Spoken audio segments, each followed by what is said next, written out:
Stop calling it toxic masculinity. That is lazy, it's boring, and frankly, it's wrong.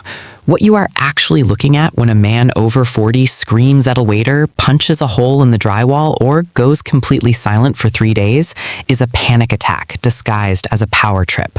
You are watching a man having a nervous breakdown, but because he's been brainwashed for 4 decades, the only way he knows how to cry is by screaming. Welcome to the masking effect. This is the single most dangerous psychological glitch in the modern male brain, and it is destroying your marriage, your father, and if you're a guy listening to this, it is slowly killing you. But wait, because this gets so much darker than just men have feelings too. We are talking about a biological short circuit. You need to understand that by the time a man hits 40, he has been running a corrupted operating system since the playground. The code is simple.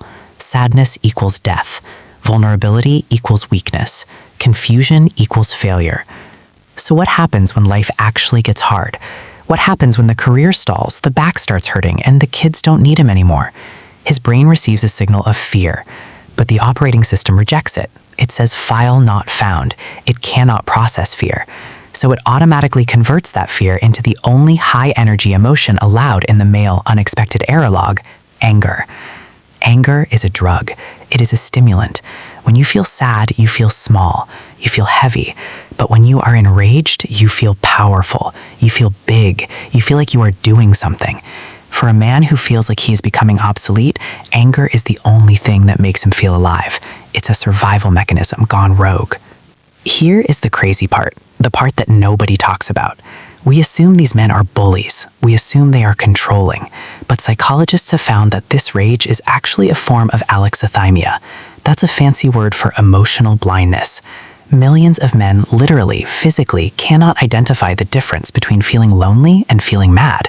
They don't have the vocabulary. Imagine trying to explain the color blue to someone who has been blind since birth. That is a 45-year-old man trying to explain that he feels insecure. He can't do it. So he just burns the house down instead. And it gets worse. Society reinforces the mask. Think about it. If a man cries in a meeting, he's unstable. If he yells in a meeting, he's passionate. He's a leader.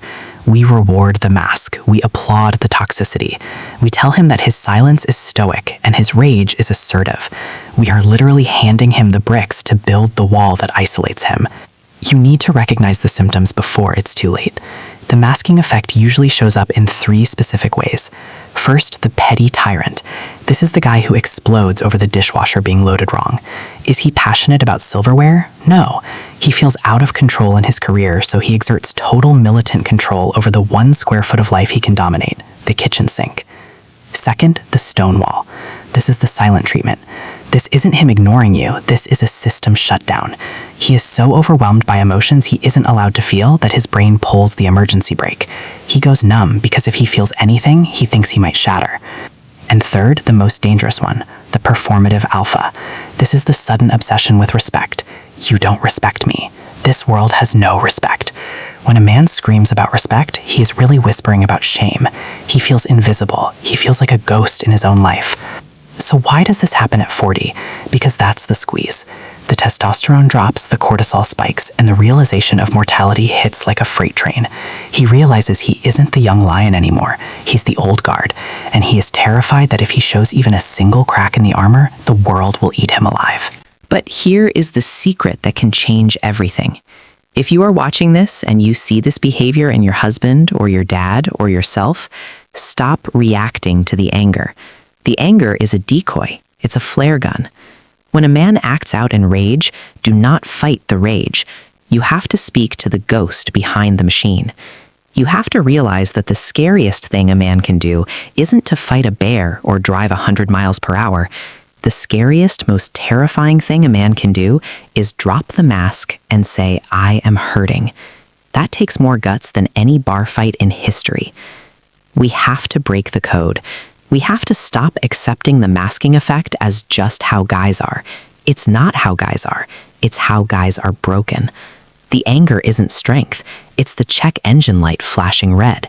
And if we keep ignoring it, the engine is going to blow. Don't let the mask fool you. Underneath that fury is a human being waiting to be found.